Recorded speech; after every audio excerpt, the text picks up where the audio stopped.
दोस्तों, दक्षता exam 2023 revision test के सेट 1 के सॉल्यूशन के साथ हम आपका स्वागत करते हैं। आज की इस वीडियो में हम क्वेश्चन नंबर 1 से लेकर के 100 तक के सभी प्रश्नों को सॉल्व करेंगे, उसे अच्छे से समझाएंगे। तो आइए जानते हैं सॉल्यूशन और एक्सप्लेनेशन। साथ ही साथ आप दक्षता परीक्षा के कंप्लीट नोट्स के लिए, क्रैश कोर्स के लिए आप हमसे संपर्क करें। हम कम समय में बेहतर तैयारी कराएंगे। पहला सवाल है, हिंदी में शब्दों का लिंग निर्धारण किसके आधार पर होता है? स्त्रीलिंग और पुल्लिंग जो होता है ये किस आधार पर होता है? ये लिंग निर्धारण संज्ञा के आधार पर होता है। आप जानते होंगे कि संज्ञा नाम को कहा जाता है। कोई भी नाम संज्ञा होता है और हर नाम वाला व्यक्ति, हर नाम वाला जंतु या तो पुरुष होगा या स्त्री होगा, यानी उसका लिंग निर्धारण संज्ञा के आधार पर होता है। अगला क्वेश्चन है, निम्न में भाववाचक संज्ञा कौन है? भाववाचक संज्ञा का मतलब होता है ऐसी संख्या जो भाव को बतलाए, यानी भाववाचक संज्ञा ये किसी मनुष्य के भाव को बतलाता है, ये किसी मनुष्य की प्रकृति को बतलाता है। जैसे शत्रुता, शत्रु जो होता है कोई ना कोई मनुष्य होता है, कोई ना कोई जंतु होता है, संज्ञा होता है, उसी संज्ञा का भाव है जिसे भाववाचक संज्ञा कहते हैं। यानी शत्रुता जो हो जाएगा शत्रु का भाव हो गया, इसलिए शत्रुता भाववाचक संज्ञा हो गया। अगला सवाल है, उल्लेख का संधि विच्छेद कीजिए। उल्लेख का जब संधि विच्छेद करेंगे तो उत जोड़ लेख प्राप्त होगा। जब कभी भी दो लॉ एक साथ रहे तो संधि विच्छेद में त हलंत आता है। अगला सवाल है, 4 नंबर, अत्याचार का सही संधि विच्छेद कीजिए। अत्याचार, अति जोड़ आचार। अगला क्वेश्चन है, 5 नंबर, सत्याग्रह में प्रयुक्त संधि कौन है? सत्याग्रह में जिस संधि का उपयोग हुआ है वो दीर्घ संधि है। अगला क्वेश्चन है, 6 नंबर, हिंदी पत्रिका कादम्बनी के संपादक कौन है? हिंदी की जो मशहूर पत्रिका है कादम्बनी, इसके संपादक है राजेंद्र अवस्थी। अगला क्वेश्चन है, 7 नंबर, दिनकर किस रस के कवि माने जाते हैं? दिनकर जो थे रामधारी सिंह दिनकर वीर रस के कवि माने जाते हैं। नेक्स्ट क्वेश्चन है, 8 नंबर, निराला को कैसा कवि माना जाता है? निराला जो थे वो क्रांतिकारी कवि थे। नेक्स्ट क्वेश्चन है, 9 नंबर, आम का पर्यायवाची शब्द नहीं है। पर्यायवाची का अर्थ होता है ऐसा शब्द बतलाइए जिसका मीनिंग सेम हो। अमृत फल, आर्म, रसाल ये सब आम के पर्यायवाची हैं, लेकिन पिक जो है इसका अर्थ आम नहीं होता है, यानी यह आम का पर्यायवाची नहीं है। नेक्स्ट क्वेश्चन है, अनुपम का पर्यायवाची शब्द क्या है? अनुपम का अर्थ होता है असाधारण, अद्वितीय, जिसकी कोई उपमा न हो, जिसके कोई बराबर न हो। सही आंसर हो जाएगा ऑप्शन डी। नेक्स्ट क्वेश्चन है, 11 नंबर, आंसू काव्य के रचनाकार हैं। आंसू काव्य के रचनाकार जयशंकर प्रसाद हैं। नेक्स्ट क्वेश्चन है, 12 नंबर, शुद्ध वर्तनी का चयन कीजिए। अधिशासी लिखा हुआ है, 3 ऑप्शन में गलत है, चौथा ऑप्शन जो है कोई एक जिसमें वर्तनी सही लिखा हुआ है। आइए शुद्ध वर्तनी को देखते हैं। अधिशासी, अधिशासी में ध में हर्षिकार तालाब सा होता है, फिर दंती सा होता है। अंधकार का पर्यायवाची क्या हो जाएगा? अंधकार का मतलब होता है अंधेरा, इसका पर्यायवाची हो जाएगा तिमिर। सही ऑप्शन है सी। अगला क्वेश्चन है, उंगली पर नाचना का अर्थ क्या होता है? उंगली पर नाचना का अर्थ होता है किसी के इच्छा अनुसार चलना। जब कोई किसी के इच्छा अनुसार चलता है तो आप दूसरे शब्दों में कह सकते हैं कि वह उंगलियों पर नाचा करता है। नेक्स्ट क्वेश्चन है, भानुदय में प्रयुक्त संधि बतलाइए। भानु जोड़ उदय, भानुदय, इसमें दीर्घ संधि का प्रयोग हो रहा है। नेक्स्ट क्वेश्चन है, 16 नंबर, वह घर से बाहर गया, इस वाक्य में से कौन कारक है? वह घर से बाहर गया, इसमें से जो है अपादान कारक है, क्योंकि जब अलग होने का भाव व्यक्त हो तो अपादान कहते हैं। से में क्या हो रहा है कि घर और बाहर दोनों जो है एक दूसरे से अलग हो रहे हैं। नेक्स्ट क्वेश्चन है, 17 नंबर, निर्वाह में प्रयुक्त उपसर्ग क्या है? दोस्तों, उपसर्ग का मतलब होता है कि कौन ऐसा शब्द है जो इस शब्द के पहले लगकर एक नया शब्द बनाया है। उपसर्ग और प्रत्यय संधि विच्छेद से अलग होते हैं। इसमें जो है ऐसे शब्द की तलाश कीजिए जिसको हटाने के बाद भी यह सार्थक शब्द रहे। अगर आप निर्वाह में निर को हटा देते हैं तो वाह बचता है, वह भी एक सार्थक शब्द है, निर भी एक सार्थक शब्द है, यानी प्रयुक्त उपसर्ग जो हो गया वो निर हो गया। नेक्स्ट क्वेश्चन है 18 नंबर, थोक का विलोम शब्द क्या है? थोक, खुदरा एक दूसरे के ऑपोजिट होते हैं। खुदरा को अलग अलग नामों से जाना जाता है, इसे परचून भी कहते हैं। बहुत सारे दुकानदार ऐसे होते हैं जो किराना सामान बेचते हैं, जनरल स्टोर होता है, वो खुद को कहते हैं कि हमारी परचून की दुकान है। सही जवाब हो जाएगा ऑप्शन ए।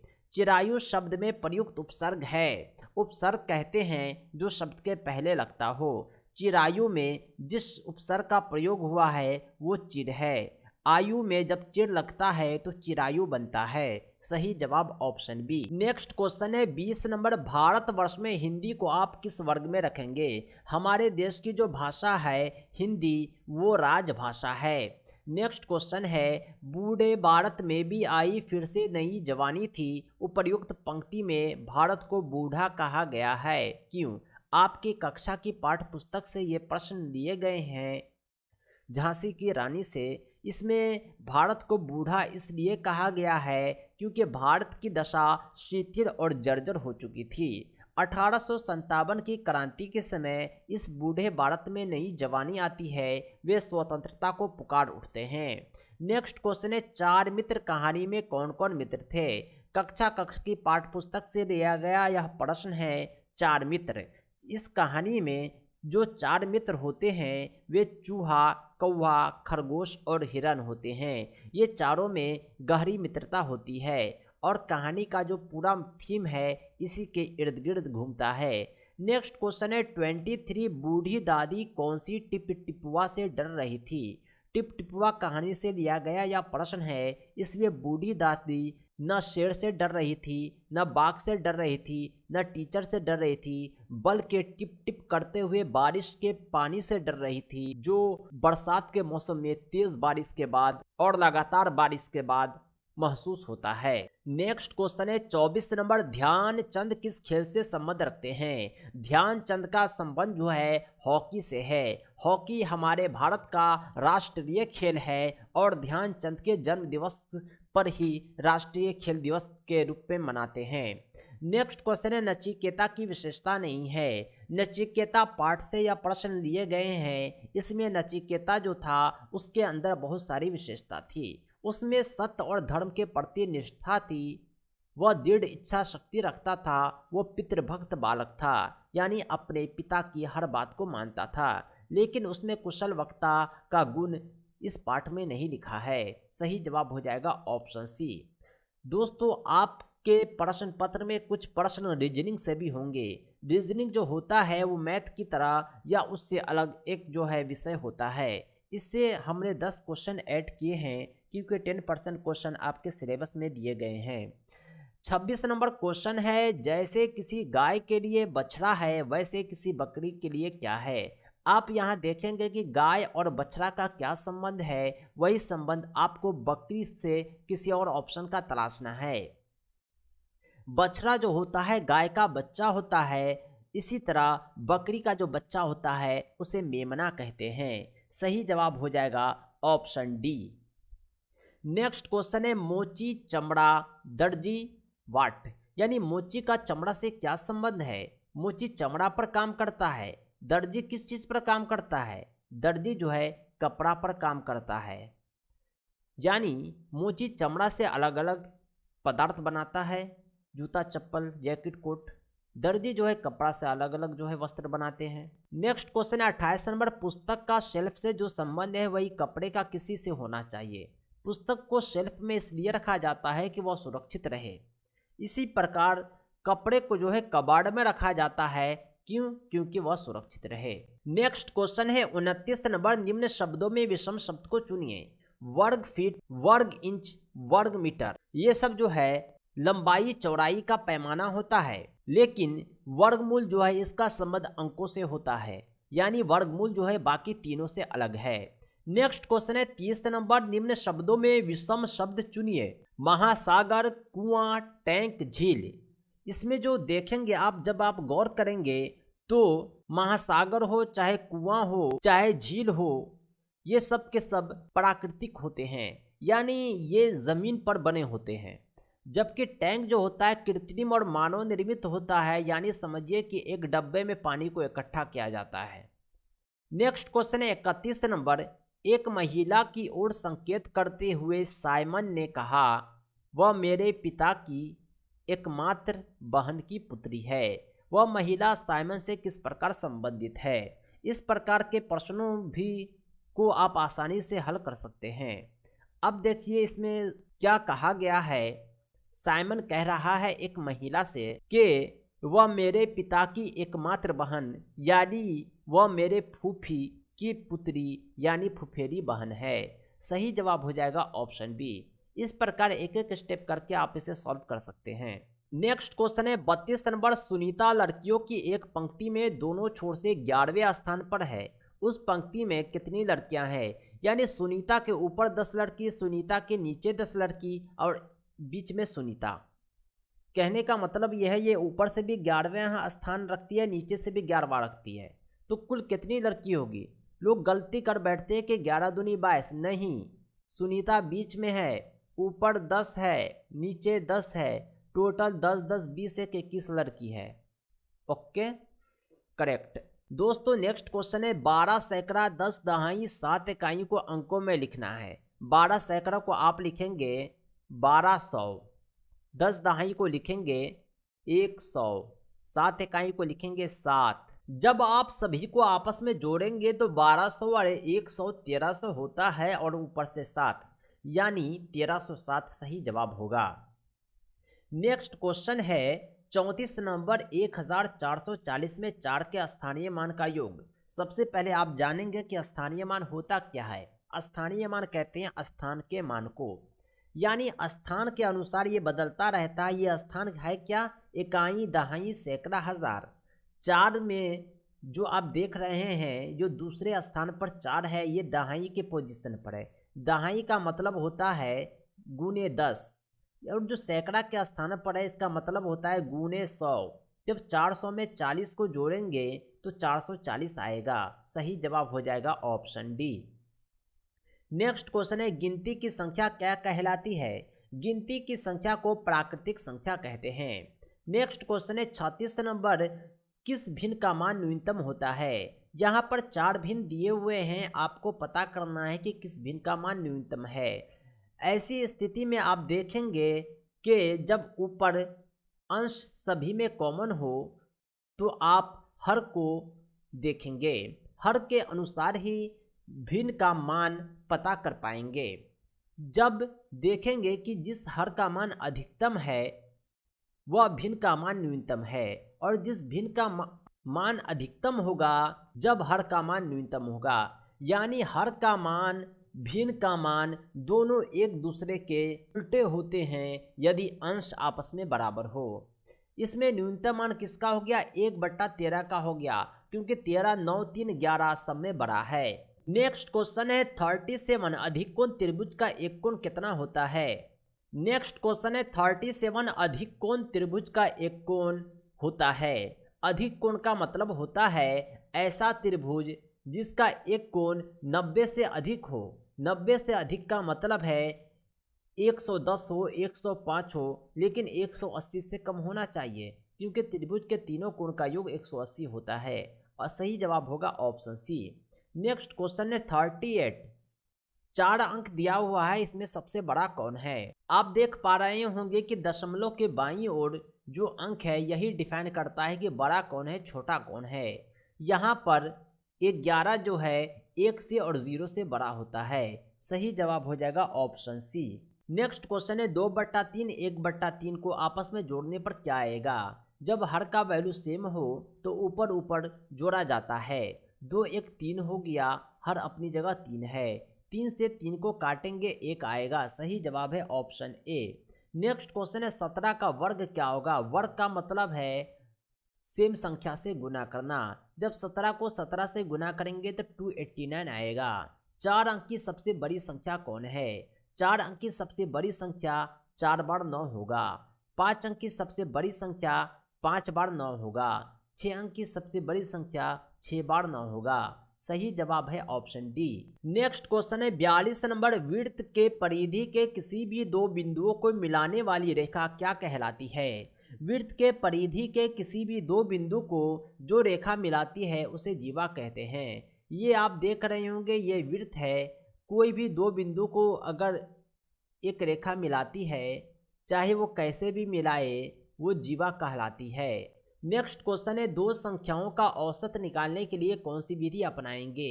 एक संख्या है 7, दूसरा संख्या है 9। औसत कहते हैं बीच की संख्या को। इसका निकालने का तरीका यह है कि दोनों को जोड़िए, 2 से भाग दीजिए। 9 7 16/2 यानी 8 आ जाएगा। इसको आप इसी तरीके से निकाल पाएंगे। सही जवाब है ऑप्शन सी। नेक्स्ट क्वेश्चन है 44 नंबर, निम्न में कौन सही है? बड़ा और छोटे का निशान है, आप पता करें कि बड़ा कौन है, छोटा कौन है। आप निशान से आसानी से पता कर पाएंगे। 9865 जो होता है वो बड़ा होता है 6589 से। बाकी में आप देखें तो 60,000 को बड़ा बतलाया गया है 65,000 से, 15,000 को 99,000 से बड़ा बतलाया गया है, 89,000 को 80,000 से छोटा बतलाया गया है। यानी सही जवाब ऑप्शन बी है। नेक्स्ट क्वेश्चन है 45 नंबर, 10/3 को दशमलव में बदलने पर प्राप्त होगा। 10 को जब आप 3 से भाग देंगे तो 3 बार में लगेगा, 9 आएगा, एक शेष बचेगा। यानी दशमलव देंगे, 0 बैठाएंगे, 3 तिया 9 आता है। यानी ये इसी क्रम में चलता रहता है। 3.33 इसका आंसर हो जाएगा। सही जवाब है ऑप्शन सी।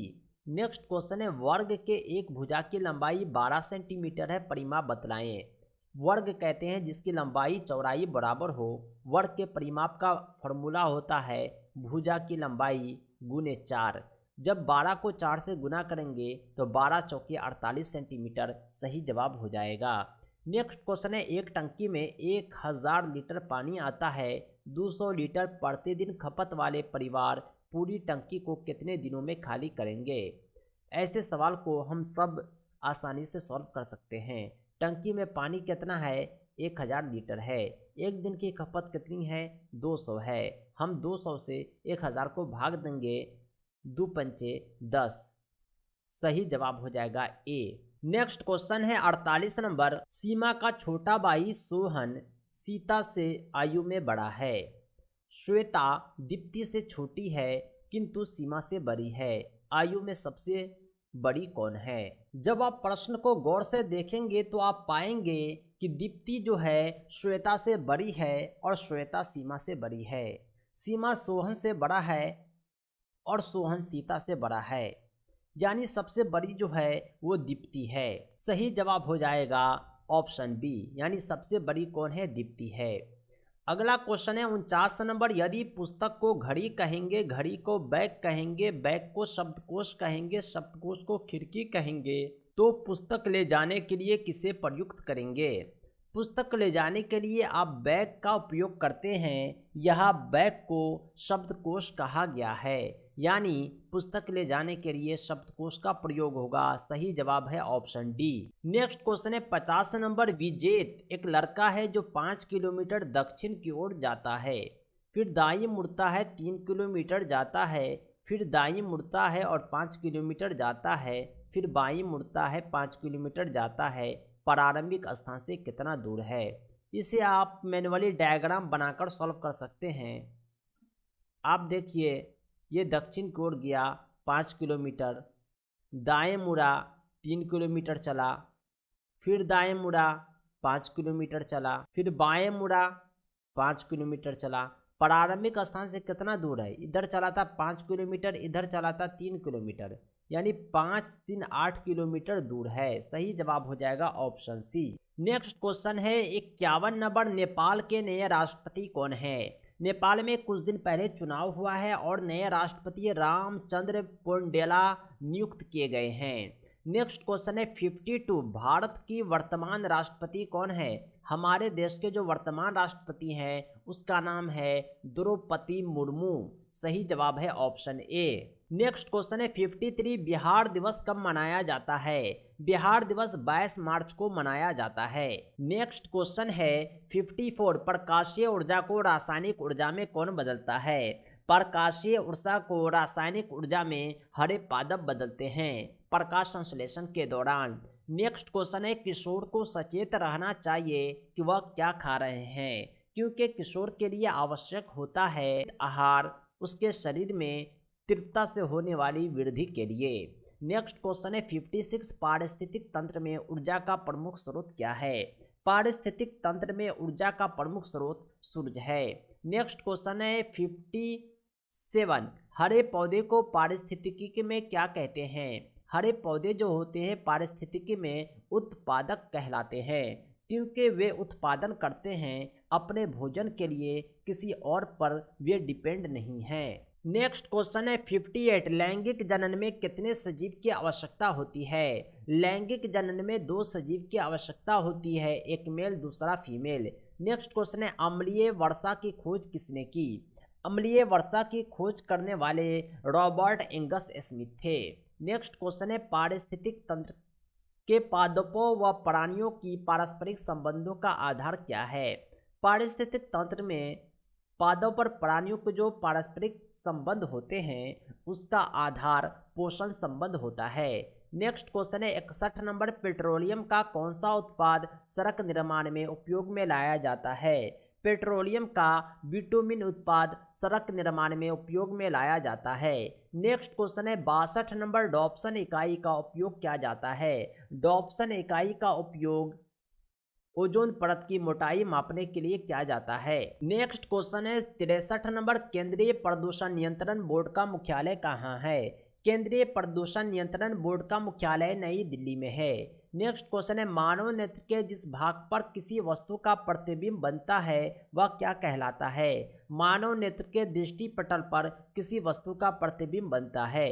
नेक्स्ट क्वेश्चन है 65 नंबर, ऊर्जा का गैर परंपरागत स्रोत क्या है? ऊर्जा का गैर परंपरागत स्रोत सौर विकिरण है। नेक्स्ट क्वेश्चन है 66 नंबर, पारिस्थितिक तंत्र में विभिन्न रासायनिक तत्वों का प्रवाह कैसे होता है? पारिस्थितिक तंत्र में विभिन्न रासायनिक तत्वों का प्रवाह चक्रीय होता है। नेक्स्ट क्वेश्चन है 67, जीवों के मध्य भोजन प्राप्त करने के निश्चित पोषण क्रम को क्या कहते हैं? जीवों के मध्य भोजन प्राप्त करने के निश्चित पोषण क्रम को खाद्य श्रृंखला कहते हैं। नेक्स्ट क्वेश्चन है 68, राष्ट्रीय पर्यावरण शोध संस्थान कहाँ है? राष्ट्रीय पर्यावरण शोध संस्थान नागपुर महाराष्ट्र में है। नेक्स्ट क्वेश्चन है औषधि चक्र में किसका प्रवाह होता है? औषधि चक्र में खनिजों का प्रवाह होता है। नेक्स्ट क्वेश्चन है 70 नंबर, किसी पदार्थ के दहन का पोषक पदार्थ क्या होता है?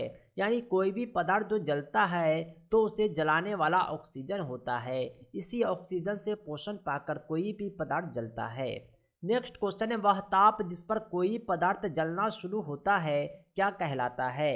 वह ताप जिस पर कोई भी पदार्थ जलना शुरू होता है ज्वलन ताप कहलाता है। यानी ज्वलन ताप एक न्यूनतम तापमान होता है जिस पर कोई भी पदार्थ जलना शुरू करता है।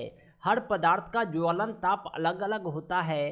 कागज का ज्वलन ताप, लकड़ी का ज्वलन ताप, पेट्रोल का ज्वलन ताप सब अलग अलग होता है। कोई कम गर्मी पे जलता है, किसी को ज़्यादा ईंधन की ज़रूरत होती है। नेक्स्ट क्वेश्चन है 72 नंबर, CNG का फुल फॉर्म क्या होता है? CNG का full form compressed natural gas है।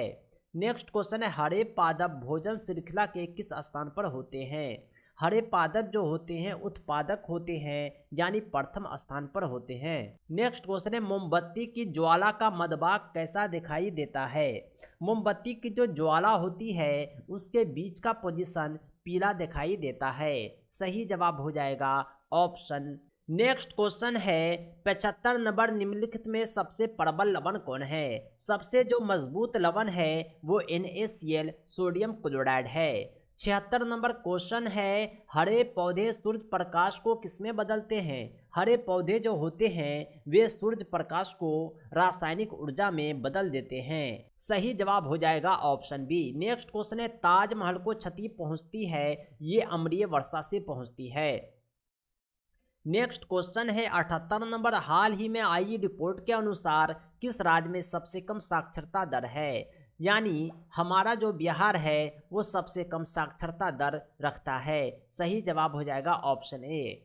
नेक्स्ट क्वेश्चन है, एक बहुसांस्कृतिक कक्षा में आप एक भाषा शिक्षक के रूप में किस बात को अधिक महत्व देंगे। एक बहुसांस्कृतिक कक्षा है और एक भाषा शिक्षक के रूप में वहाँ मौजूद हैं, तो आप क्या करेंगे। आपको ये चाहिए कि बच्चों को भाषा प्रयोग का अधिक से अधिक अवसर दें ताकि इस बहुसांस्कृतिक कक्षा में बच्चे भाषा प्रयोग से शिक्षा का आदान प्रदान करते रहे। नेक्स्ट क्वेश्चन है, 80 नंबर, हिंदी भाषा के शिक्षक के रूप में आपके लिए सबसे कम महत्वपूर्ण क्या है। हिंदी भाषा के शिक्षक के रूप में सबसे कम महत्वपूर्ण है संवैधानिक मूल्यों की जानकारी। हिंदी भाषा आप पढ़ा रहे हैं, व्याकरण का नियम अवश्य ही जानना चाहिए, भाषा प्रयोग की क्षमता होनी चाहिए, भाषा कौशल का ज्ञान होना चाहिए, लेकिन संवैधानिक मूल्य जो होता है ये हिंदी भाषा के लिए इम्पोर्टेंट नहीं है। नेक्स्ट क्वेश्चन है, पढ़ाते समय समान कक्षा में अध्यापक का सर्वाधिक ध्यान किस मनोवैज्ञानिक तत्व पर होना चाहिए। पढ़ाते समय समान कक्षा में अध्यापक का सर्वाधिक ध्यान जो होना चाहिए वो व्यक्तिक विभिन्नता पे होनी चाहिए, क्योंकि कक्षा में जितने भी बालक हैं सब में कुछ ना कुछ आपसी विभिन्नता है। नेक्स्ट क्वेश्चन है 82 नंबर, अपनी कक्षा में समावेशी माहौल का निर्माण करने के लिए आप किस बात को सबसे अधिक महत्वपूर्ण मानते हैं। समावेशी का मतलब होता है विभिन्न आवश्यकता वाले बच्चों को एक कक्षा में एक साथ बैठाकर पढ़ाना। समावेशी कक्षा में आप विभिन्न प्रकार के दृश्य श्रव्य संसाधनों का आवश्यकता अनुसार उचित प्रयोग करेंगे। यदि विकलांग बालक हो, अंधे बालक हो, बहरे बालक हो, मंदबुद्धि बालक हो, उसकी आवश्यकता के अनुसार TLM का प्रयोग करेंगे। नेक्स्ट क्वेश्चन है 83, स्पीयरमैन के अनुसार तर्क करने की क्षमता और समस्या समाधान करने की क्षमता क्या कहलाती है। स्पीयरमैन के अनुसार इस प्रकार की क्षमता को जी कारक कहा जाता है। नेक्स्ट क्वेश्चन है 84, उच्च प्राथमिक स्तर पर मुहावरे लोकोक्तियों के शिक्षण के संबंध में आपके लिए सर्वाधिक महत्वपूर्ण क्या है। सबसे महत्वपूर्ण यह है कि अधिक से अधिक मुहावरे लोकोक्तियों के प्रयोग द्वारा भाषा को अलंकारिक बनाना। संदर्भानुसार मुहावरे लोकोक्तियों के प्रयोग को समझना और उसका प्रयोग करना। मुहावरे लोकोक्तियों का अर्थ समझाने का प्रयत्न करना। मुहावरे लोकोक्तियों को वाक्य में प्रयोग करना। बात हो रही है उच्च प्राथमिक स्तर की, अपर प्राइमरी लेवल की। इस स्तर पर आप मुहावरे लोकोक्तियों को प्रयोग करके समझाएंगे और संदर्भ के अनुसार उसका प्रयोग करेंगे। सही जवाब हो जाएगा ऑप्शन बी। नेक्स्ट क्वेश्चन है 85, पियाजे के अनुसार भाषा अनुसंज्ञानात्मक तंत्रों की भौतिक परिवेश के साथ डैश के माध्यम से विकसित होती है। यानी भाषा का विकास तभी होगा जब परिवार, वातावरण, परिवेश के साथ कोई अंतःक्रिया करेगा। सही जवाब है ऑप्शन ए। 86 नंबर क्वेश्चन है, उपचारात्मक शिक्षण की सफलता निर्भर करती है। उपचार का अर्थ होता है इलाज करना, निदान करना। जिस प्रकार डॉक्टर रोगी का इलाज करता है उसी प्रकार शिक्षक उपचारात्मक शिक्षण से शिक्षा देता है। इसमें जो है सबसे पहले समस्या के कारणों की सही पहचान होनी चाहिए, उसके बाद ही उचित विधि द्वारा उपचारात्मक शिक्षण दिया जाएगा। नेक्स्ट क्वेश्चन है 87, बोलना कौशल में महत्वपूर्ण क्या है। बोलना कौशल में जो सबसे महत्वपूर्ण है वो संदर्भ एवं स्थिति के अनुसार अपनी बात कह सकना। 88 नंबर क्वेश्चन है, कौन सा भूलने का कारण नहीं है। भूलने के अनेकों कारण हैं, लेकिन शिक्षक की योग्यता भूलने का कारण नहीं है। मानसिक द्वंद्व के कारण लोग भूलता है, सीखने की मात्रा के कारण लोग भूलता है, पुनरावृत्ति के अभाव में लोग भूलता है। नेक्स्ट क्वेश्चन है 89, शिक्षक अनुशासन की समस्याओं को हल कर सकता है। अगर आपके कक्षा में अनुशासन का अभाव है तो आप केवल और केवल सहानुभूति द्वारा अनुशासन की समस्या का हल कर पाएंगे। नेक्स्ट क्वेश्चन है, जब बच्चा फेल होता है तो इसका क्या तात्पर्य है। जब बच्चा फेल हो जाए इसका मतलब यह है कि व्यवस्था फेल हुई है, आप में ही कमी है। नेक्स्ट क्वेश्चन है 91, कक्षा में शिक्षार्थियों से कहा गया कि वे अपने समाज के लिए क्या कर सकते हैं। इसे दर्शाने के लिए एक नोटबुक में कार्य की विविध शिल्प कृतियों को संयोजित करें। ये इस प्रकार की जो गतिविधि है इसे पोर्टफोलियो द्वारा आकलन कहा जाता है, यानी रिकॉर्ड को इकट्ठा करना ही पोर्टफोलियो होता है। एक लड़का है राजेश, गणित की समस्या को हल करने के लिए पूरी तरह से संघर्ष कर रहा है। उसका आंतरिक बल जो उसे उस समस्या को पूरी तरह से हल करने के लिए विवश करता है वो डैश के रूप में जाना जाता है। ऐसी समस्या को प्रेरक कहते हैं, यानी उसके अंदर एक मोटिवेशन है जिसे आधार बनाकर ही वो समस्या का हल ढूंढ रहा है। नेक्स्ट क्वेश्चन है 93 व्याख्या, अनुमान अथवा नियंत्रण, प्राकल्पना डैश के लक्ष्य हैं। ये सब जो होते हैं वैज्ञानिक पद्धति के लक्ष्य होते हैं। नेक्स्ट क्वेश्चन है 94 कम गति से सीखने वाले बच्चों की मुख्य विशेषता होती है। ऐसे बच्चे जो कम गति से सीखते हैं उसमें किसी न किसी प्रकार की अक्षमता होती है, उनके ज्ञानार्जन व शैक्षणिक उपलब्धि को प्रभावित करती है। नेक्स्ट क्वेश्चन है 95 भाषा में सतत और व्यापक मूल्यांकन का क्या उद्देश्य होता है। भाषा में सतत और व्यापक मूल्यांकन का उद्देश्य बच्चों द्वारा भाषा सीखने की प्रक्रिया को जानना और समझना होता है। सही जवाब हो जाएगा ऑप्शन डी। नेक्स्ट क्वेश्चन है सस्वर पठन का मुख्य उद्देश्य क्या है। सस्वर का मतलब होता है बोलकर पढ़ना। सस्वर पठन का मुख्य उद्देश्य है बच्चों की पढ़ने संबंधी झिझक को समाप्त करना। जब बच्चे बोलकर पढ़ेंगे तो उसके जो भी झिझक हैं वह समाप्त हो जाएंगे। नेक्स्ट क्वेश्चन है स्मरण के अंतर्गत होता है। स्मरण का मतलब होता है याद करना। इसके अंतर्गत क्या क्या हो सकता है। इसके अंतर्गत धारण होगा, अनुस्मरण होगा। नेक्स्ट क्वेश्चन है किशोरावस्था के दौरान कई प्रकार के तनाव और चिंताएं होती है, शिक्षक को क्या करना चाहिए। किशोरावस्था के दौरान उसके शरीर में परिवर्तन होता है जिस कारण उसमें तनाव और चिंताएं होती है। उसे चाहिए कि सहानुभूति के साथ सतर्कता पूर्वक व्यवहार करके उन्हें आगे बढ़ाना है। बिहार का राजकीय पुष्प क्या है। बिहार का जो राजकीय पुष्प है वो गेंदा है। Marigold is the state flower of Bihar. Next question है दीनदयाल अंत्योदय योजना किस क्षेत्र के साथ जुड़ी हुई है। दीनदयाल अंत्योदय योजना जो है वह कौशल विकास से संबंध रखती है। दोस्तों ये थे 100 सवालात जो दक्षता एग्जाम 2023 रिवीजन टेस्ट के सेट 1 से लिए गए थे। दक्षता परीक्षा के अतिरिक्त ऑल टीचिंग एग्जाम की हम कंप्लीट तैयारी कराते हैं। अगर आप किसी भी परीक्षा का नोट्स चाहते हैं, चाहे वो सीटेट हो, चाहे डीएलएड एंट्रांस एग्जाम हो, बीएड एंट्रांस एग्जाम हो या कोई भी टीचिंग एग्जाम हो, आप हमसे ज़रूर संपर्क करें। हमारा संपर्क सूत्र है 7631314948। इस नंबर पर आप कॉल भी कर सकते हैं, व्हाट्सएप भी। दोस्तों आज के लिए इतना ही। Thanks for watching.